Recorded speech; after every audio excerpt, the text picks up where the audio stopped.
a film I saw via two different screenings of the first and second part, perhaps a month's distance between the two events.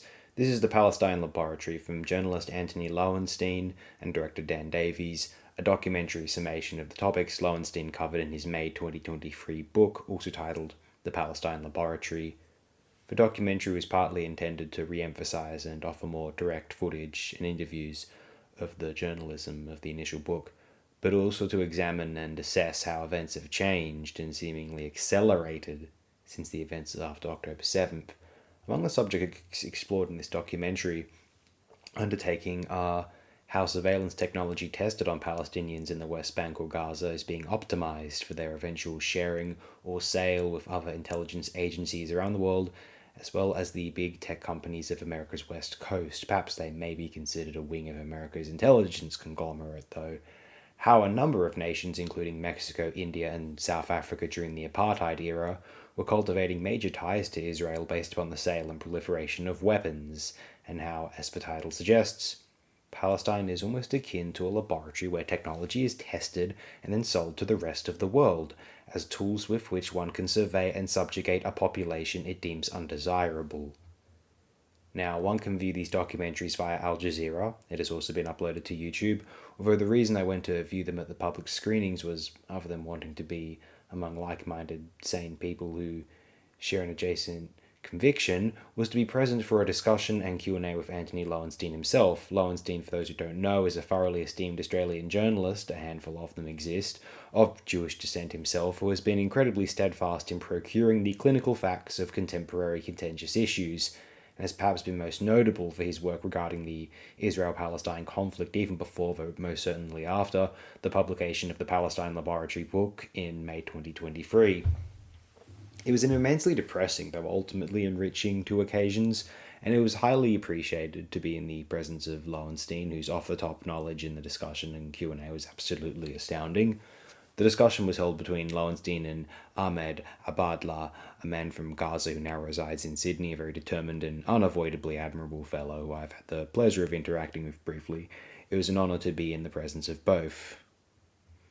Loewenstein I happened to briefly pass as I was entering into the cinema for the screening of Part 2, and I mentioned how after the screening of Part 1 I discovered he had appeared on my favourite show, Radio War Nerd, actually only a few days after October 7th on the 12th, and expressed my excitement for it and hoped he would appear on the show again in future to represent Australia. Henry Reynolds has appeared on the programme before, which I mentioned to Loewenstein. Loewenstein expressed firm fondness for his experience with the show and the hosts, Mark Ames and John Dolan, my two favourite Americans. Anyway, I hope I didn't embarrass myself too much when speaking to Mr. Loewenstein, but I commend him greatly. I think that this is an important documentary which everyone who doesn't want to ignore it, the crises going on in the world outside of their relatively safe sort of suburban bubble in the generally developed slash slightly democratic, democratic as in the candidates, the heads of the two parties in the parliamentary system may be Jack Johnson and John Jackson, say, although if one loses an election, they usually will step down, even if, as I said, the candidates, the parties are ultimately identical. Anyway, you might have your reasons for wanting to keep your head in the sand. That's fine, I guess. If you're one of those people, I can't force you to watch this. But I do feel people ought to watch in any instance. I am not sure how anyone can take a defensive stance regarding the actions of the Israeli government anymore. It is clearly not a matter of defending Jewishness, as a massive sum of Jewish individuals are decrying the actions of the state. To many or most of us, this has nothing to do with Judaism or Jewish people. We see humans as humans, aren't interested in distinguishing one group as particularly different or of being held to a different standard than another.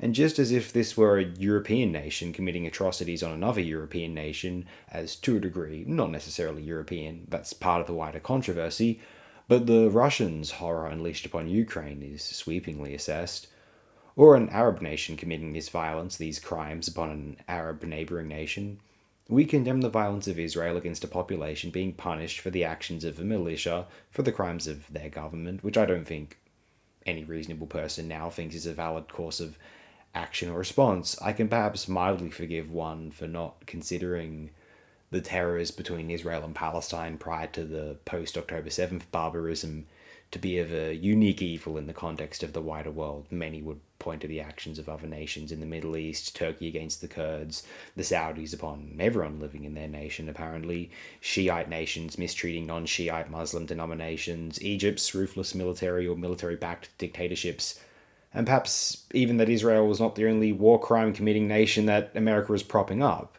Obviously, the Saudis, but America's rapport with Turkey is bizarrely positive. For example, America did not recognize the Armenian genocide until 2019, and neither did Israel until 2016, morbidly enough.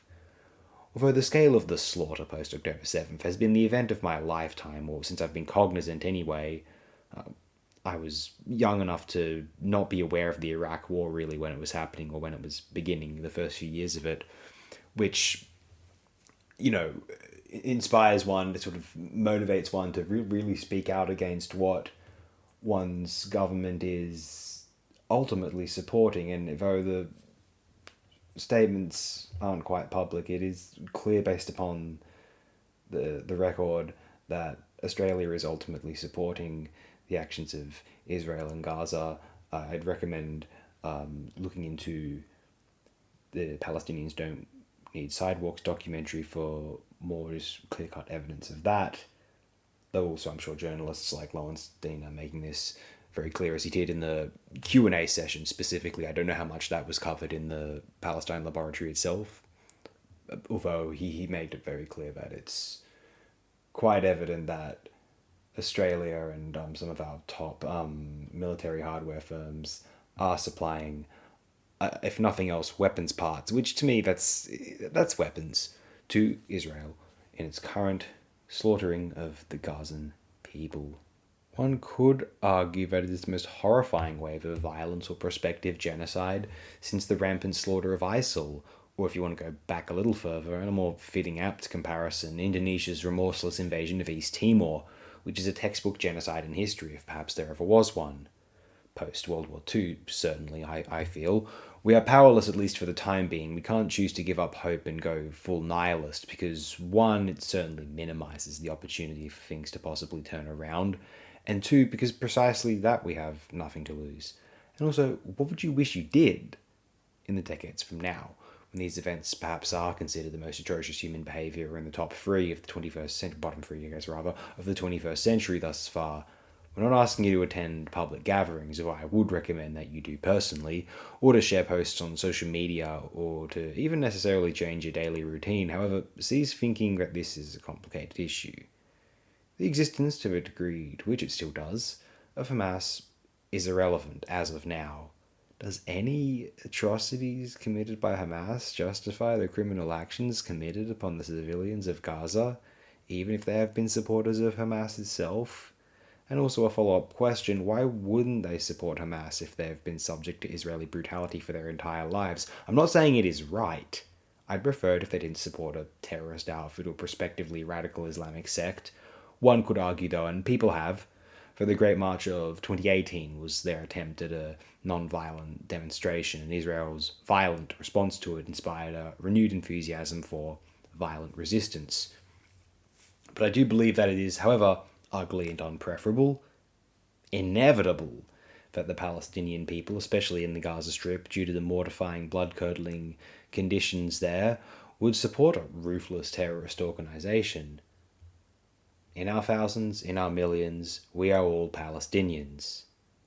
Insofar as we are watched at all times, mined for data, subjected to attempted psychological conditioning, and at the omnipresent mercy, or not obviously, of a Leviathan-scale military-industrial apparatus, in whatever developed nation or developing that we live in, yeah, the aptly named Palestine Laboratory is a vision of the future for the less preferred classes and blocks of our society.